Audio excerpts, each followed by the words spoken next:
Hello everyone, welcome to my YouTube channel. आप सभी का विवेक क्लासेस पर स्वागत है। उम्मीद करूंगा सारे बच्चे बहुत अच्छे होंगे, बेहतर होंगे और अपनी तैयारी में अच्छे से जुटे हुए होंगे। ठीक है, तो 2 वीडियो इसके रिगार्डिंग मैं अभी तक डाल चुका हूं। जो हमारा बीपीक्यू चल रहा है, बीपीक्यू सेट 3 आज मैं लेके आया हूँ और पहला सेट और दूसरा सेट ऑलरेडी डल चुका है और कई बच्चों का बहुत प्यार भी मिला है। कई बच्चों ने बहुत पॉजिटिव कमेंट भी करे। ठीक, और जो मैं बोलता रहता हूँ कि कुछ क्वेरी वगैरह जो तुम्हारी हो इससे रिलेटेड, तो वो मुझे बता देना। तो एक दो बच्चे ने जैसे बताया कि क्वेश्चन कुछ बच्चे इंग्लिश में देखने वाले भी है ना, तो आज उसमें थोड़ा सा सुधार करा है। आज क्वेश्चन दोनों लैंग्वेज में है, हिंदी में भी है और इंग्लिश में भी है। ठीक, दूसरा, जब मैं बोलता हूँ कि आप कॉपी पेन लेके बैठें और क्वेश्चन को सोल्व करें, अपना स्कोर चेक करें लास्ट में, तब जाके मतलब पहले आप सॉल्यूशन बाद में देखें, पहले खुद से ट्राई करें कि आप कर पा रहे हैं अच्छे से या नहीं। तो मैं क्वेश्चन के सामने आ जाता था कई बार, तो बच्चों को दिख नहीं पाता था। वैसे आप उस वीडियो को थोड़ा आगे पीछे करके भी देखोगे ना, तो क्वेश्चन तो दिख ही जाएगा। लेकिन फिर भी इस वीडियो में आज मैं कोशिश करूंगा कि मैं पूरा हट जाऊंगा क्वेश्चन से, आप उसे पॉज करना, खुद से ट्राई करना। सारे बच्चे कॉपी पेन लेके बैठेंगे, सारे क्वेश्चन बनाने के लिए कोशिश करेंगे, लास्ट में अपना स्कोर भी शेयर करेंगे। जैसे लास्ट वाली वीडियो में आपने डाला कि 10 में से आपने इतना स्कोर करा है, जो भी कुछ। ठीक है ना, और जो भी मैं कुछ क्वेश्चन पूछता हूँ बीच बीच में, तो आप उसे बताया करो। कम से कम पता लगता है कि बच्चा हाँ भाई बिल्कुल कनेक्ट है। और अच्छा प्यार मिला है दोनों वीडियो में, तो ऐसे ही आगे भी बने रहें, ताकि हम जो कुछ करना चाहते हैं तो उसे अच्छे से कर पाए। ठीक है, तो अपने सेट्स की तरफ चलते हैं। चलो देखो बच्चों, पहला क्वेश्चन ये तुम्हारी स्क्रीन पर, और अच्छे से अब की बार देख लो, सारा क्वेश्चन दिखाई दे जाएगा। वीडियो को पॉज करो, पॉज करने के बाद करके देखो। आई होप आपने कर लिया होगा और क्वेश्चन आपने देख ही लिया है कौन से चैप्टर से है। ध्यान देंगे, सिंपल इंटरेस्ट से सवाल है और वास्तव में सिंपल ही है वैसे तो सवाल। अब आपने इसमें कितना टाइम लिया, कितना समय आपको लग गया इसे करने में, क्या अप्रोच इसको सोल्व करने की आपकी रही, वो देख लेते हैं। ठीक है, आप मुझे बताओ क्या बोल रहा है वो। अच्छा देखो, मैं थोड़ा सा और बता देता हूँ। ये क्वेश्चन मैंने उस हिसाब से थोड़ा अरेंज करे हैं कि बीच में ठीक सवाल भी आए, यानी कि ये नहीं जैसा मतलब आपको एग्जाम वाला कुछ फील आए। कम से कम एग्जाम में सारे क्वेश्चन हार्ड नहीं होते, सारे इजी भी नहीं होते, तो इसमें कुछ क्वेश्चन बहुत इजी रहेंगे, आप इजीली कर ले जाएंगे, और 2 3 4 सवाल ठीक ठाक रहेंगे जिनमें आपको मेहनत करनी पड़ेगी। तो मैं उसी हिसाब से थोड़ा सेट कर रहा हूँ क्वेश्चन को, कि आपको वहाँ भी कुछ कुछ ऐसा ही मिले कि हाँ कहीं आपको ब्रेक लगा था करने में, कहीं आप इजीली करके चले गए। ठीक है, पहला क्वेश्चन देख लो। जैसे कह रहा है एक व्यक्ति 5% वार्षिक साधारण ब्याज पर, कौन सा ब्याज लगा रहा है, साधारण ब्याज दर पर, कितने वर्षों के लिए, 3 वर्षों के लिए 7,000 रुपए का कर्जा लेता है। पहले उसने 5% पर 3 साल के लिए कुछ कर्जा लिया है, और उसके बाद तुरंत, बिल्कुल टाइम वेस्ट करे बिना, तुरंत वो इस राशि को कितने वर्षों के लिए लगा लेता है, 3 वर्षों के लिए। यानी कि कहीं से लेके भी 3 वर्षों के लिए आया है, और फिर बाद में कहीं और निवेश भी कितने वर्षों के लिए करेगा, 3 वर्षों के लिए। लेकिन आप बताओ, थोड़ा बहुत बढ़ाएगा घटाएगा, उसको घटाएगा क्यों, बढ़ाने की कोशिश करेगा, क्योंकि तभी तो वो कुछ प्रॉफिट वगैरह ले पाएगा, तो इसलिए उसने रेट बढ़ाई है थोड़ी सी। कह रहा है 6 से 1/3% पे देगा। अगर वो 5% पे देता आगे भी और सेम टाइम के लिए देता, तो कुछ प्रॉफिट उसे हो पाता, नहीं हो पाता ना। इस वजह से उसने कितनी रेट यूज करी है, 6 से 1/3% वार्षिक दर पर वो उधार देता है। इस लेन देन में बताना उसे प्रति वर्ष होने वाला क्या पूछ रहा है, लाभ। प्रति वर्ष पूछ रहा है, टोटल नहीं पूछ रहा। एक साल में उसे कितना प्रॉफिट होगा ये पूछना चाह रहा है, सिंपल सी बात बस ये है। आप मुझे बताओ, क्या टाइम से कोई फर्क पड़ेगा हमारे पे, क्या उसे टाइम से कोई बेनिफिट होने वाला है। अगर हम देखें तो 3 साल में केवल फर्क उससे पर ईयर किससे फर्क पड़ने वाला है, रेट से। हम कहीं पर लेकर 5% से आए हैं और कहीं पर दे कितने पर रहे हैं बताना, 6 से 1/3% से। तो कुल मिला के हमें फायदा कितने परसेंट का हो रहा है पर ईयर, तो इसमें से इसे घटा लो। तो घटाने के बाद 6 में से 5 घटा लो, एक सही 1/3% का फायदा हर साल हमको हो रहा है। तो ये कितना बनेगा भाई, 4/3%।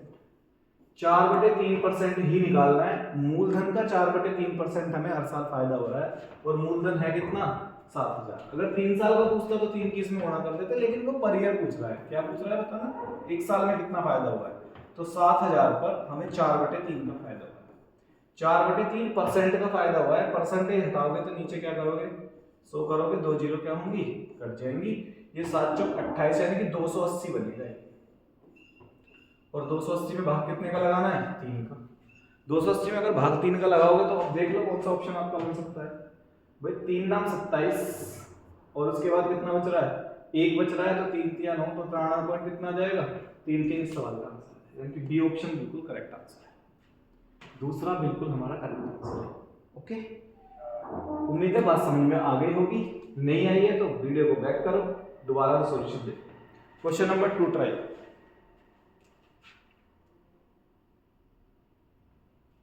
ओके, आपने ट्राई कर लिया होगा। देखते हैं कितने बच्चों का सही जवाब आया है इस सवाल में।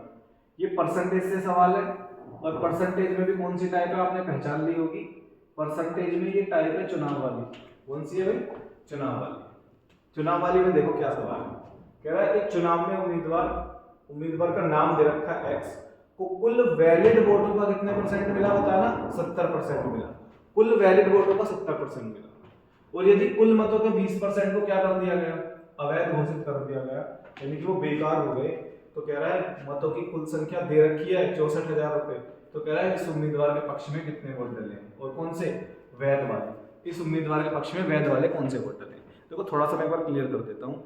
जब हमारे चुनाव होते हैं तो वोटिंग पहले तो कुछ लिस्ट होती है, वोटर लिस्ट होती है।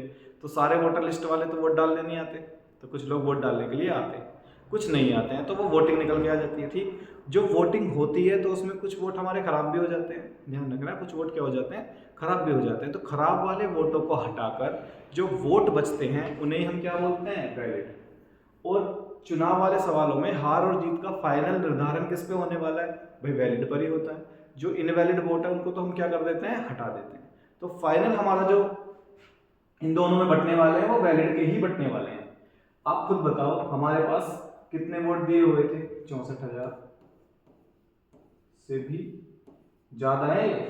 6,40,000 है, 64,000 नहीं है, 6,40,000 है। ठीक, 6,40,000 में से मुझे बताओ, यहाँ पर कह रहा है कि इसको तो 70% मिले हैं वैध मतों के, और वैध हैं कितने? 20% मतों को अवैध घोषित कर दिया गया, यानी कि टोटल थे और इसमें 20% खराब वोट है। तो सही वोट कितने हैं? 80%।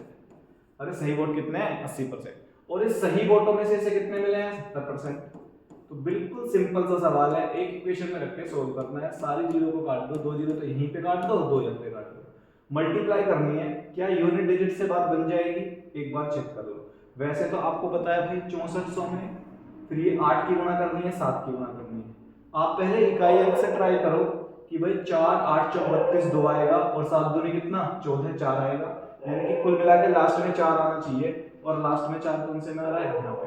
अभी शुरुआत में मत कह देना क्योंकि यहाँ तो अभी और भी नंबर बनेंगे ना, 64 की गुणा होगी। आप इन सब की गुणा करेंगे तो रिजल्ट आएगा 3,58,000 कितना? 4 से सवाल का आंसर आएगा बी ऑप्शन। पहले ना जब गुणा बड़ी सी आ जाए ना तो पहले ट्राई करो कि कहीं हमारा ऐसे सॉल्व हो जाए सवाल। अब ये नहीं है कि मैं 64 में 8 की फिर 7 की इन सब की गुणा करूंगा।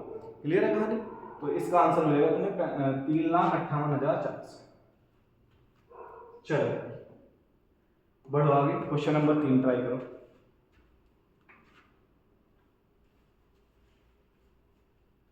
आई होप आपने कर लिया होगा। क्वेश्चन नंबर 3 आसान सवाल है, सिंप्लीफिकेशन से हमने लिया इसको, सिंप्लीफिकेशन का सवाल है। ट्राई करो क्या कर सकते हैं इसमें। देखो बच्चों, जो ट्रिपलेट पढ़ते हैं ना, तो कई बार आपने ट्रिपलेट पढ़ा होगा। ट्रिपलेट जैसे वैसे तो उसमें पढ़ते हैं, इसमें हम ट्रिग्नोमेट्री वगैरह में कि भाई अगर एक नंबर 3 है और एक नंबर 4 है तो तीन दोनों का स्क्वायर करके जोड़ेंगे तो क्या आएगा? 5 का स्क्वायर आएगा। एक नंबर 6 है, एक नंबर 8 है, तो दोनों का स्क्वायर करके जोड़ेंगे तो 10 नंबर आएगा। एक नंबर 7 है, एक नंबर 24 है, दोनों का स्क्वायर करके जोड़ेंगे तो कितना आएगा? 25 आएगा। क्लियर है? तो ऐसे कुछ आइडिया यहाँ भी लगा सकते हैं। जो बच्चे ट्रिपलेट पढ़ते हैं तो इजीली फाइंड कर लेंगे।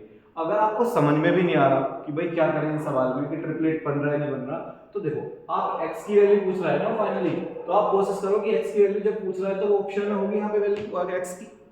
अगर ऑप्शन में x की वैल्यू तो इसे पुट करके देखो, और उसमें भी कौन सी वैल्यू पुट करेंगे सबसे पहले, हम किसको ट्राई करेंगे आप खुद बताओ, क्योंकि यहाँ पे वर्गमूल निकालना है। क्या निकालना है भाई?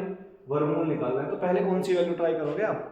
तो पहले कोशिश करोगे कि जिसका वर्गमूल निकाला जा सके। इन सब में से किसका वर्गमूल निकाला जा सकता है? 4 का। 4 का वर्गमूल कितना होता है? 2। तो बताओ क्या 21 की पावर 2 बनेगा? क्या ये 20 की पावर 2 बनेगा? और अगर ये 21 की पावर 2 बनेगा तो 4 से 41, और अगर ये 20 की पावर 2 बनेगा तो 400, और ये 29 का वर्ग क्या होता है बताओ? 841। क्या ये दोनों टर्म्स आपस में बराबर आई या नहीं है? 29 का वर्ग 841, इधर भी जोड़ोगे तो कितना बनेगा? 841। तो हमारा सही आंसर कितना है? ए ऑप्शन 4 हमारा सही जवाब। अच्छा, कोई और भी नंबर होता वर्गमूल अगर यहाँ ऑप्शन में 9 होता तो ट्राई कर सकते थे, लेकिन आप ऑप्शन से रख के करोगे तो काम आसान हो जाएगा हमारा। सही है? या फिर आपको थोड़ा पता हो कि हाँ भाई ये इनके ट्रिपलेट बनते हैं, तो भी आप इजीली कर लिया। चलो ये क्वेश्चन ट्राई करो।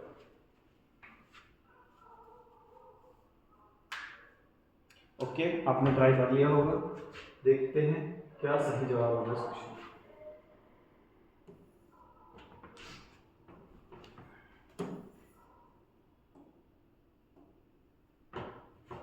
सवाल में कह रहा है, देखो एक बार पढ़ के देख लेते हैं।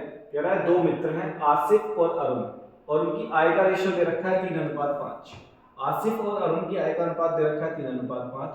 कह रहा है अरुण के व्यय की राशि, अरुण जो खर्च करता है राशि, आसिफ की बचत की राशि के बराबर है।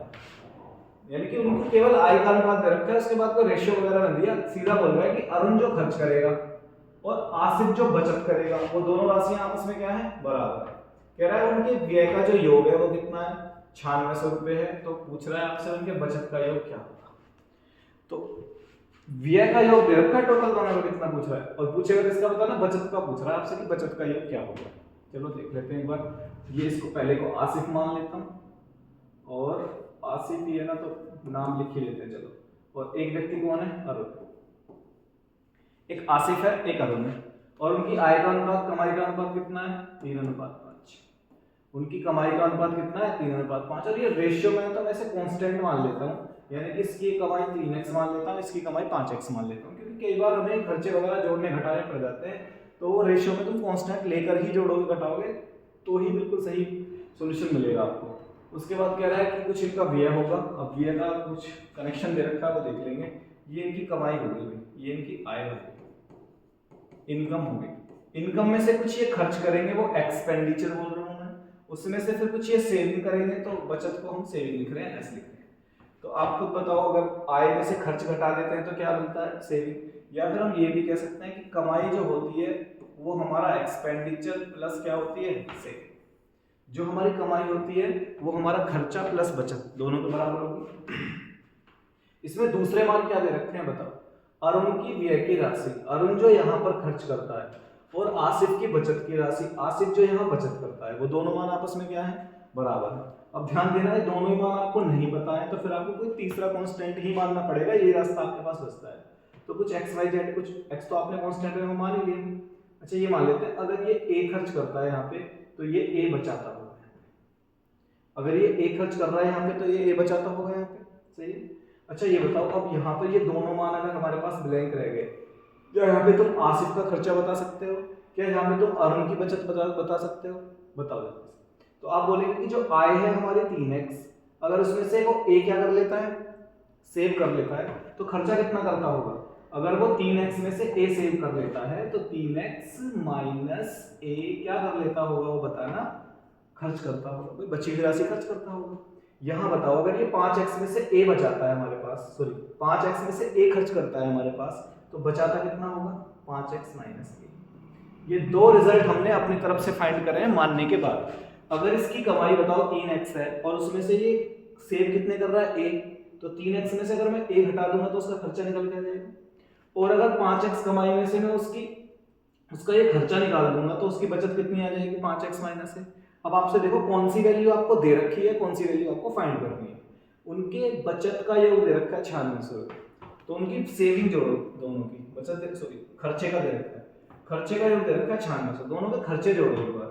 आप बताओ, जब खर्चों को जोड़ेंगे तो क्या ए से ए कटेगा या नहीं कटेगा, और अगर ए से ए कटेगा तो 3x की वैल्यू कितना, 9600। तो बताओ x की वैल्यू कितना, 3200। अरे x की वैल्यू कितना, 3200। निकालनी कितनी वैल्यू है, कह रहा है इनकी बचत का योग बताओ। आप मुझे बताओ एक बार, जब इनकी बचत को जोड़ेंगे हम, जब इनकी बचत को जोड़ेंगे तो यहाँ भी a से क्या होगा, a कट जाएगा, कुल मिला के आपको 5x का मान निकालना है। और x की वैल्यू 3200 है, तो 5x की कितनी होगी, 5x की होगी भैया 3200 गुणा में कितना, 5। 32 पंजे 160 होता है, 2 जीरो और आगे लगानी है, 16000 सवाल का आंसर। 16 की बी ऑप्शन इस सवाल का आंसर आपको मिलेगा, 16000। क्योंकि हमने दोनों को खर्चे जोड़े, दोनों की हमने बचत जोड़ी, तो दोनों में हर बार ए तो कट ही रहा है, तो ये 3x का मान आ गया, हमने कितने का निकाल लिया, 5x। आई होप ये सारी कहानी आपको क्लियर हो गई होगी। आपको ये बात पता ही है कि कमाई जो होती है वो एक्सपेंडिचर प्लस क्या होती है, सेविंग। अगर इनमें से किसी का मान चाहिए तुम्हें, जैसे मान लो मुझे एक्सपेंडिचर चाहिए, एक्सपेंडिचर, तो आप कमाई में से क्या घटा देंगे, सेविंग। अगर आपको सेविंग चाहिए तो आप कमाई में से क्या घटा देंगे, एक्सपेंडिचर। ओके, ये देखो क्वेश्चन नंबर 5। ठीक है, आसान सवाल है, कई बच्चों ने सेकंडों में निपटा दिया होगा, आंखों आंखों में ही आंसर मिल गया होगा, देखते तुरंत बोल दिया होगा भाई ये जवाब है इसका। जिनको नहीं आता है, पहली बार इन सवालों को देख रहे हैं, तो वो देखना सीखते हुए चलना चीजों को। ठीक है, तो देखो सीरीज कैसे चलती है, रूट में नंबर लिखे हुए हैं, 30 है, फिर 30 है, 30 है, एक जैसे नंबर रूट में लिखे हुए हैं, और सीरीज कहां तक जाएगी, इनफाइनाइट। तो सबको ये बात पता होगी जिसने थोड़ा बहुत ही सिंप्लीफिकेशन पढ़ा है कि भाई किसी भी एक नंबर को पकड़ लो, यहाँ 30 को पकड़ लेता हूँ, 30 क्या फैक्टर देखिए यार, 30 के ऐसे फैक्टर देखने हैं जिनका डिफरेंस कितना आ रहा हो, 1 आ रहा हो। 30 के ऐसे फैक्टर देखने हैं जिनका डिफरेंस 1 आ रहा हो, तो 5 गुना कितने हैं, 6। एक 5 है, एक 6 है। तो यहाँ से दो तरीके से आंसर निकलते हैं। अगर यहाँ पे प्लस साइन है तो 6 आंसर होगा, लॉजिक हो गया 6 आंसर। और अगर यहाँ पे सभी में क्या होता ना, माइनस साइन होता, अगर सभी में माइनस साइन होता तो आंसर क्या होता, 5 होता। ठीक है, जैसे अगर रूट में मानो यहाँ 12 लिखा आ जाए, 12, तो फिर क्या करोगे भाई, 3 चौक 12, एक के अंतर पे होना चाहिए, ध्यान रखना, एक के अंतर पे, तो 3 चौक 12 हो गया। अगर माइनस होता तो 3 होता, और प्लस होता तो कितना होता, 4 होता। ठीक है, ये आंसर, जैसे 20 आ गया, मान 30 की जगह कितना आ गया, 20 आ गया, तो 4 पंजे 20, और अगर ये प्लस होता तो 5 आंसर है, माइनस होता तो 4 आंसर है। लेकिन ध्यान देना, एक क्वेश्चन में आज आपको देके जा रहा हूं, एक क्वेश्चन में आज आपको देके जा रहा हूं जिसका आंसर आप कमेंट में बताएंगे और उसका सॉल्यूशन मैं कल कराऊंगा आपको। ठीक है, कि मानो अगर हमारे पास कोई ऐसा नंबर ना हो जिसके हम ऐसे फैक्टर कर पाए, तब उन सवालों का आंसर क्या होगा। यहाँ पे मैं लिख के जा रहा हूँ 7 लिख देता हूँ, तब इस सवाल का आंसर क्या होगा। यहाँ पे मैंने 7 लिखा, प्लस रहने पर आंसर क्या होगा, माइनस रहने पर आंसर क्या होगा। तो एक मैंने सवाल प्लस वाला लिख दिया है, एक मैं माइनस वाला लिख देता हूँ। यहाँ पे 11 रख दिया मैंने, अब की बार मैं 11 ले देता हूँ। ठीक है, और इनफाइनाइट, सही है। तो एक आपको मैंने 7 वाला, अब देखो यहाँ तो इसके फैक्टर होंगे नहीं, यहाँ इसके फैक्टर नहीं होंगे, तब इनके आंसर क्या होंगे, क्या पॉसिबिलिटी है इनके आंसर को निकालने की, क्या कंडीशन है, क्या रूल हम फॉलो करते हैं, वो बातें आप आंसर निकाल के एक बार मुझे कमेंट करना कि क्या इसका आंसर। कल वाली वीडियो जो आएगी नहीं, उसमें मैं आपको इसका सॉल्यूशन दिखाऊंगा। चलो करो ट्राई। प्रॉफिट लॉस का ये सवाल है, लाभ हानि से सवाल को लेके आए हैं। क्या इस सवाल का आंसर आया, बताओ एक बार।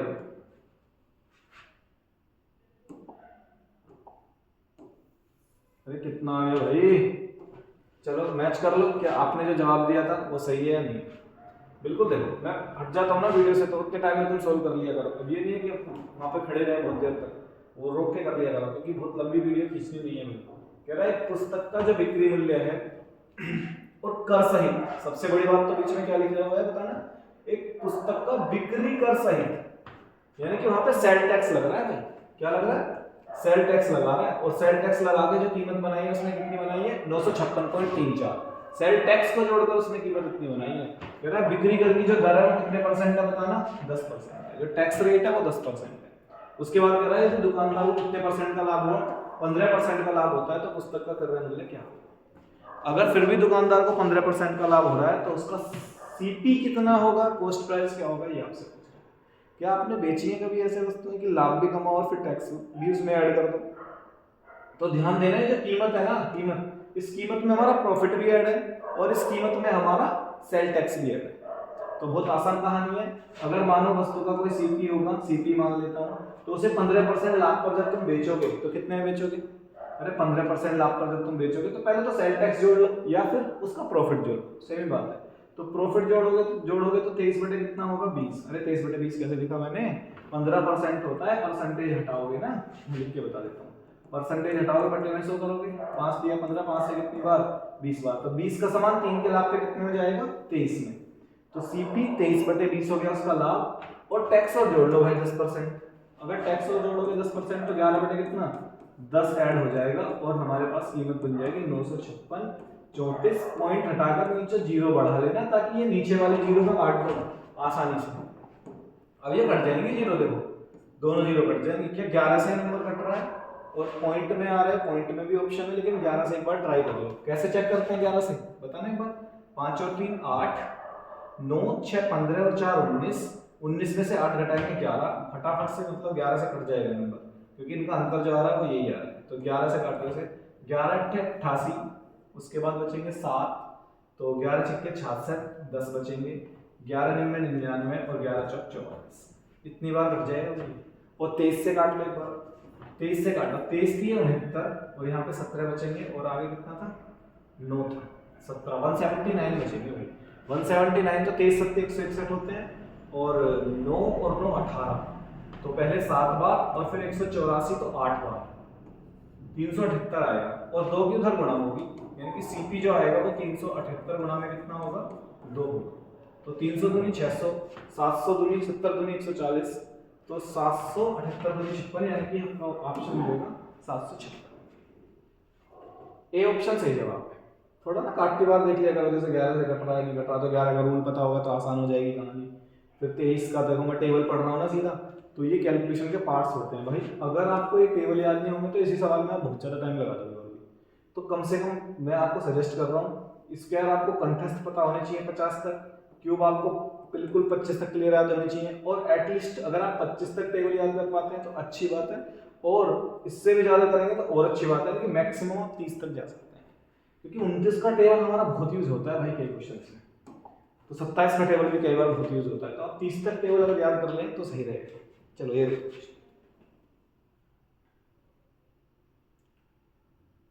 Question number 7, time and work से सवाल है, समय कार्य का सवाल है भाई, देख लो एक बार कैसे करते हैं। टाइम एंड वर्क से कितने बच्चों को ये पता है कि टोटल काम कैसे निकालते हैं, टोटल वर्क कैसे निकालते हैं, कितने को पता है बताओ फिर।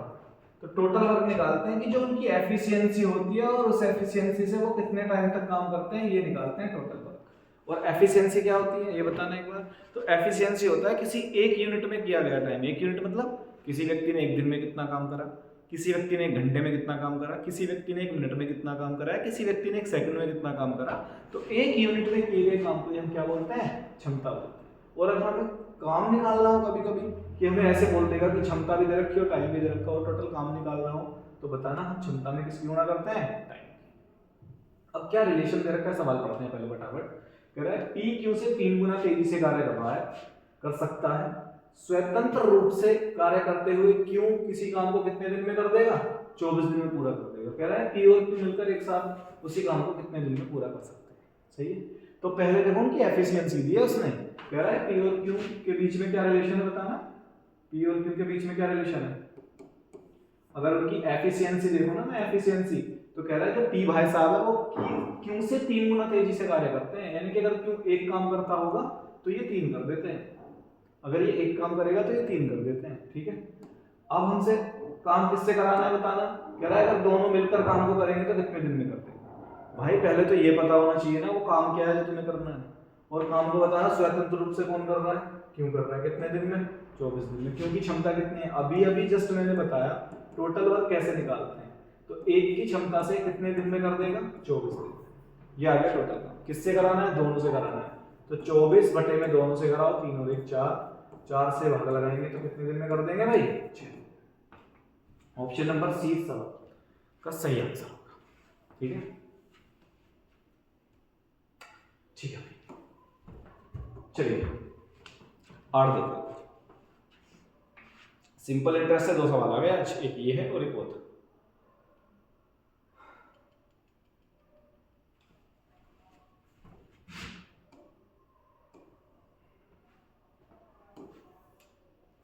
चलो ठीक है, बताओ सवाल में क्या वैल्यू आपको दे रखी है, क्या फाइंड करना है। ध्यान देना, रेट दे रखी है कि 8% से ब्याज लगेगा, कितने टाइम का लगेगा, 4 साल का लगेगा, और 4 साल में कह रहा है वर्तमान राशि इतने रुपए हो जाती है। हो जाती है तो मतलब मूलधन कुछ और होगा, और वो आपसे वही पूछ रहा है मूलधन क्या है। कोई राशि 8% ब्याज की दर से 4 साल में इतने रुपए हो जाती है, अगर इतने रुपए हो रही है तो उसका मिश्रधन दे रखा है। क्या दे रखा है भाई, मिश्रधन दे रखा है, राशि आपसे पूछ रहा है। आप बताओ सिंपल इंटरेस्ट में मिश्रधन कैसे निकालेंगे भाई, 4 साल का ब्याज ऐड कर दो और कैसे निकालोगे। अगर कोई मूलधन 100 रहा होगा, अगर कोई मूलधन 100 रहा होगा तो उस पर 1 साल में ब्याज कितना मिलेगा, 8%, और 1 साल में ब्याज कितना मिलेगा, 8%, तो 4 साल में कितना मिलेगा, 32%। यानी कि 100 राशि कितना ब्याज लेगी, 132 ब्याज लेगी, टोटल हो कितनी जाएगी 132। अगर 100 राशि 32 ब्याज लेगी तो कितना हो जाएगी 132 हो जाएगी, क्योंकि 132 का ही मान दे रखा है। और पूछा क्या इसने, मूल राशि पूछी है, क्योंकि मूलधन पूछा है। तो अब मैं इसको हटा के यहाँ सोल्व करता हूँ चीजों को। इसे एक बार छाप लेना जो मैंने लिखा था, इसे देख के एक बार देख लेना। यानी कि जो वैल्यू दे रखी है ना आपको 8750, ये उसने मिश्र धन दे रखा है, और मिश्र धन मैंने बताया भी कितना हो गया था 132। मूलधन निकालना है तो कितने का मान निकालना है 100 का। ये राशि आपको कैलकुलेट करना कैसे करें। तो जो नंबर साफ दिख रहा है 4 से कट रहा है तो उसे पहले 4 से काट लेता हूँ। ये तो 4 से 25 बार कट जाएगा, और ये 4 से कट जाएगा भाई 4 तिया 12, और उसके बाद 4 तिया 12 33 बार। और ये नंबर अभी 3 से कट जाएंगे भाई, क्योंकि देखो ये 3 से कट रहा है, एक बार इससे जोड़ के देख लो 3 से कट रहा है ना कट रहा। तो 7 5 12, 12 7 19 और 8 कितना 27। तो ये नंबर भी 3 से कट जाएगा, ये भी 3 से कट जाएगा। ये 3 से कितनी बार 11 बार, इसे काटो एक बार 3 से, तो 3 दूनी 6, फिर 2 बचेगा, 3 नाम 27, फिर 3 दूनी 6, फिर 3 पंजे 15। ये रिजल्ट बचने वाला है 29,250, और गुणा कितने 25, और बटे में कितना है 11। अब ये वैल्यू सोल्व करनी है भाई, 29,250 गुणा में 25 और बटे में कितना 11। अब क्या आसान बात रहने वाली है कि भाई अब पूरे 25 की गुणा करो इसमें, और फिर भाग लगाओ कितने का 11 का। तो क्या हो सकता है बताओ, यहाँ के बाद क्या करें। क्या हमारे पास रास्ता है कि इससे आसानी से बचा जा सके। तो अप्रोक्स तक काट के देख लो, क्योंकि ऑप्शन इतने पास भी नहीं है। अगर मैं देखूं तो ये ऑप्शन थोड़े से क्लोज है, बाकी ये ऑप्शन दूर है। अगर इन दोनों में से आंसर आ जाएगा तो अच्छी बात है। पास के लिए भी देखेंगे कितने पास तक आंसर आ रहा है। तो जब तक ये नंबर कट रहा है इसे काट लो, बाकी की गुणा करके देख लेते हैं। सही है, जितने तक ये नंबर कट रहा है उसे काट लो भाई। अब बताओ 11 दूनी कितना कटेगा 22, 7 बचेगा, आगे 2 बचेगा, 11 छक्के कितना 66, फिर 4 और 2 6 बचेगा, और आगे 5 है तो 65। यानी कुल मिलाकर फिर 65 में भाग लगाना है 11 का। मैं सिर्फ पूरे नंबर मान लेता हूँ 66। अरे 65 बचेगा ना, तो मैं इसको पूरा 66 ही मान लेता हूँ। अब ये 11 से कितनी बार कटेगा 6 बार, आगे 0 है हमारे। अगर मैं इसको 65 ना मान के 66 मान के 11 से काटूं तो ये 6 बार कट जाएगा, तो हमें नियरेस्ट आंसर मिल जाएंगे एक बार। अब 25 की गुणा करके देख लो कि नियरेस्ट आपको क्या मिल रहा है। तो 25 0 0, 25 छिक्का 150 फिर 25 छिक्का 150, 15 में कितना हो जाएगा 165, 5 16 हमारे पास है। तो 25 दूनी 50, 50 और 16, 50 और 16 66, 66,500 में मिल रहा है। बताओ नियरेस्ट कौन सा बैठ रहा है 66,500। तो 66,000 तक तो हम पहुंच ही रहे हैं, और ये 500 के नियरेस्ट आंसर मिल रहा है, यानी कि ऑप्शन नंबर बी है आपका सही जवाब। क्योंकि बहुत ज्यादा अंतर नहीं आएगा, क्योंकि आपने 65 वाला रिजल्ट 66 माना है, पर बहुत बड़े नंबर की गुणा नहीं कर रहे, केवल कितने की कर रहे हैं ध्यान देना 25 की गुणा कर रहे हैं। तो अप्रोक्स में ये फिर भी बहुत डिफरेंस है इसमें, 66,000 69,000 में 3,000 का अंतर है। इतना अंतर 25 से नहीं आएगा। सही है, तो 66,500 थोड़ा सा ज्यादा है। क्यों आया थोड़ा सा ज्यादा, क्योंकि 65 को तुमने थोड़ा सा ज्यादा माना है, तो आंसर तो इससे कम ही आएंगे, ज्यादा नहीं आएंगे, इससे कम ही आएंगे। तो कम में एक ही ऑप्शन बचता है हमारे पास, कौन सा बी। ठीक है, ये ट्राई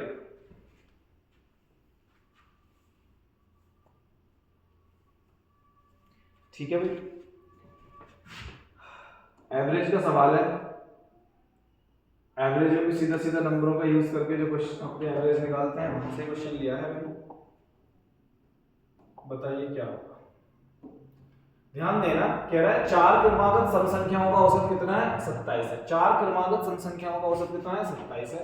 कह रहा है इसमें किस संख्या को जोड़ने पर औसत कितना हो जाएगा 28 होगा। पहले छोटी सी बेसिक सी बात मैं आपको बता देता हूं। अगर 5 क्रमागत नंबर दे रखे हैं हमें, 5 छोड़ो पहले 3 लिख देता हूं। अगर हमें 3 क्रमागत नंबर दे रखे हैं, क्रमागत एक के बाद एक के बाद एक, तो ध्यान रखना एवरेज हमेशा कौन सा होता है बीच वाला। एवरेज कौन सा होगा, क्रमागत लिख लो कोई भी। जैसे अगर आपसे बोले कि 2 3 4, इन तीनों का एवरेज क्या होगा, तो ये तीनों का एवरेज यही होगा बीच वाला नंबर। और अगर 5 नंबर लिख दे, क्रमागत होना चाहिए, एक एक के अंतर पे या 2 2 के अंतर पे या 3 3 ऐसे, 2 3 4 5 और 6 लिख दिया मैंने, 5 नंबर लिख दिए, तो 2 इधर 2 इधर, एवरेज क्या होगा बीच वाला। लेकिन यहाँ पर ये क्रमागत संख्या ऐसी नहीं है, कैसी है बताना, सम तो सम में ही क्या अलग बात हो जाएगी भाई, सम में भी यही बात रहने वाली है। ध्यान दो, सम में अगर मैं पहले 5 नंबर लिखे हैं, जिनमें बीच में कोई नंबर आ सकता है, पहले मैंने 3 लिखे हैं, क्योंकि 3 में एक इधर रखो एक इधर रखो, एक बीच में आ जाएगी। जब हम 5 होते हैं तो 2 इधर 2 इधर, एक बीच में आ जाएगी। 7 में 3 इधर 3 इधर, एक बीच में आ जाएगी। लेकिन यहाँ पर नंबर ऐसे नहीं है, यहाँ पर कितने नंबर है ध्यान देना, 4 नंबर है। और कैसे है वो, सम है। पहले सम वैसे रख के देखता हूँ मैं, अगर 4 6 8 रखोगे, अरे क्रमागत है नहीं, 4 के बाद 6 आती है, 6 के बाद 8 आती है, बताओ एवरेज क्या होगा? तो एवरेज 6 होगा, बीच वाला नंबर होता है। लेकिन अगर यही नंबर क्या हो जाए, 10 लिख दूं आगे, यही नंबर 3 की बजाय कितने हो जाए, 4 हो जाए, 3 की बजाय कितने हो जाए, 4 हो जाए, तो अब यहाँ बीच में नहीं बता पाओगे तुम कौन सा नंबर है। अब यहाँ तुम्हें बीच में नहीं पता चल रहा कौन सा नंबर है, तो बीच में के लिए फिर क्या करोगे, फिर बीच वाले 2 उठा लो, फिर बीच वाले 2 उठा लो, 6 और 8, और 8 और 6 का एवरेज निकाल दो, तो 8 और 6 14, 14 का आधा कितना, 7, इसका एवरेज आ जाएगा। यानी कि अगर कोई नंबर बीच में तुम्हें एग्जैक्ट ना मिले तो बीच वाले 2 नंबर उठाओ और उनका ही एवरेज निकालो, तो 8 और 6 14 का एवरेज कितना आ जाएगा, 7 आ जाएगा। ऐसे ही हमारे पास यहाँ हुआ होगा इस सवाल में, कितने नंबर है हमारे पास, 4 नंबर है, फिर मान लो 4 नंबर है अभी हमारे पास, तो 4 में तो एवरेज पक्का इनके बीच में ही होगा, 4 में तो एवरेज पक्का इनके बीच में ही होगा, और वो एवरेज दे रखा है कितना, 27। मुझे बताओ भाई, अगर ये एवरेज 27 दे रखा है तो इससे पहले सम संख्या क्या है, 26, और इसके बाद सम संख्या क्या है, 28। भाई 27 से पहले सम संख्या 26, बाद में कौन सी, 28। अरे ठीक है, लेकिन कह रहा है इसमें क्या जोड़े कि एवरेज कितना हो जाए, 28, यानी कि संख्या 4 नहीं रहेंगी, अब कितनी होने वाली है, 5, और एवरेज क्या निकल के आना चाहिए, ये 28, तो 1 2 3 4, एक नंबर और होना चाहिए आगे, 5 होंगे ना तभी तो होंगे पूरे 5, एक नंबर जोड़ने के बाद। एवरेज हमारा 28 बैठ रहा है, तो 2 संख्या इधर हो गई, 2 संख्या इधर रखनी है, तो बताओ 28 के बाद सम क्या आती है, 30, 30 के बाद सम क्या आती है, 32, तो क्या जोड़े, 32। अरे क्या जोड़े, 32 जोड़ो। तो एक तो ये तरीका हो गया, ये नंबर ज्यादा बड़े भी हो सकते हैं, तो उसके लिए क्या करना है, तब क्या करेंगे आप, वो भी मैं बताता हूँ, लेकिन क्या आपको ये सिंपल बात समझ में आई है या नहीं। पहले संख्या 4 थी तो एवरेज इन दोनों के बीच होगा, अब संख्या 5 है तो 2 इधर और 2 इधर, तो एवरेज क्या होगा, ये 28 होगा। तो बताओ इधर वाली कौन कौन सी संख्या आएंगी, 28 के बाद सम 30 आती है, 30 के बाद सम 32 आती है, तो आपने क्या ऐड करी, 32। कुछ अगर थोड़े चतुर चालाक बच्चे होंगे तो वो तो सीधा ऐसे ही सोच के चले जाएंगे, क्या सोच के चले जाएंगे, आप बताओ एवरेज पहले कितना था, 27, बाद में कितना हो गया, 28, तो एक एक बढ़ा दिया, अरे एक एक बढ़ा दिया नहीं, एवरेज कितना बढ़ गया, 1, कितने नंबरों पे, 4 नहीं है, नंबर 1 4 में कितना है, 5, तो 5 बढ़ जाएगा, सब पे बढ़ जाएगा, 32 आ जाएगा। एवरेज पहले 27 था, 27 से 28 करना है, 1 बढ़ाना है, एक एक सभी नंबरों पे बढ़ा दो, एक एक सभी नंबरों पे बढ़ा दो, नंबर कितने हैं, 5, तो कितना आ जाएगा, 27 और 5, 32 आ जाएगा। चलो ठीक है, आज का ये लास्ट सवाल देखो, बढ़िया सवाल है, मिक्सचर एलिगेशन का सवाल है, क्वेश्चन नंबर 10।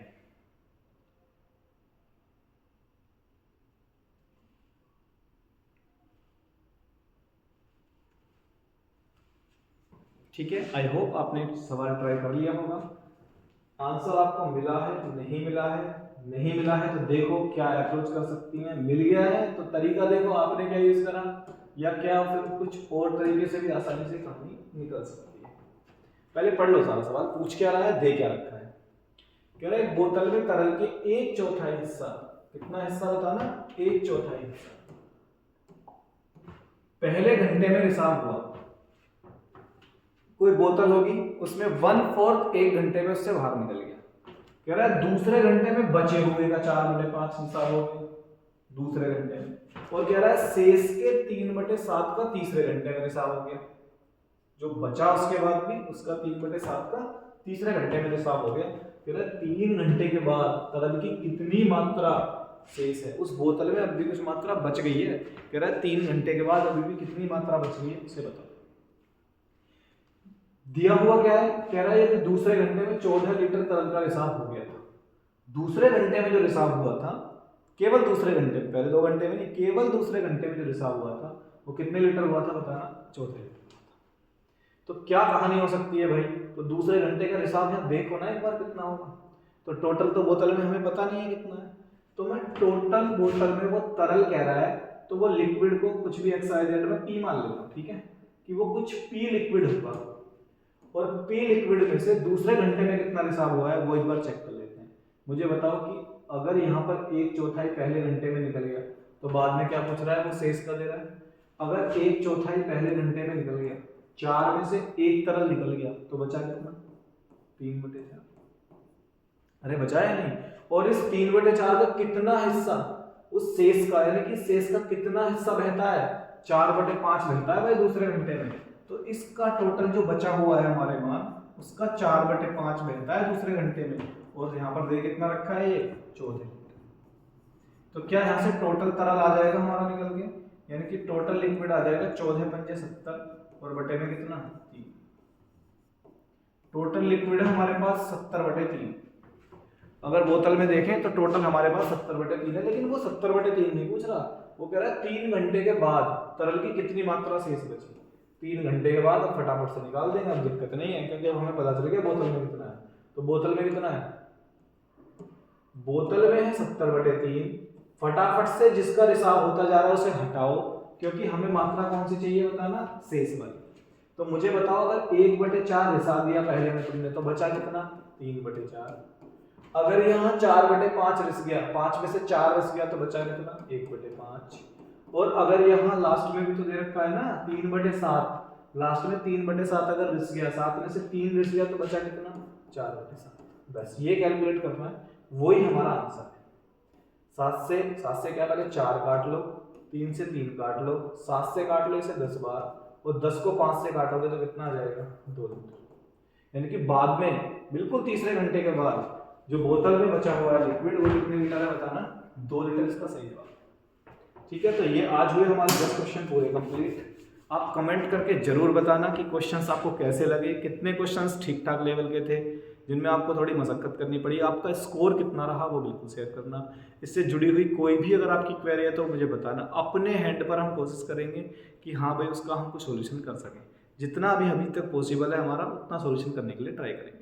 और बिल्कुल एंड तक धीरे धीरे आपको और अच्छी चीज़ें इस चैनल पर देखने को मिलेंगी। और दिल्ली पुलिस के पेपर तक का कुछ टारगेट रखा है कि इतना बच्चों को हमें प्रोवाइड कराना है, वो अपने हैंड से पूरी कोशिश रहेगी वहाँ तक। ठीक है, बाकी आप अपना ऐसा ही प्यार बनाए रखिए, चैनल को सब्सक्राइब भी करिए और शेयर भी करिए। ठीक, दूसरी बात तो बेल आइकन वाला भी बटन दबा लेना, ताकि जो वीडियो हमारी आए तुरंत आपको पता चल जाए। ठीक है, अभी कुछ एक इन्फॉर्मेशन वीडियो मैंने सामने डाली है, वो कुछ होमगार्ड वगैरह की वैकेंसी है उससे लेके, तो ऐसी कुछ ना कुछ इन्फॉर्मेशन जो आपके बिल्कुल बेनिफिट होगी, आपके लिए फायदेमंद होगी, वो ही आपको प्रोवाइड कराई जाएगी यहाँ पे। ठीक है, तो ठीक है, आज के लिए इतना ही। जय हिंद, जय भारत।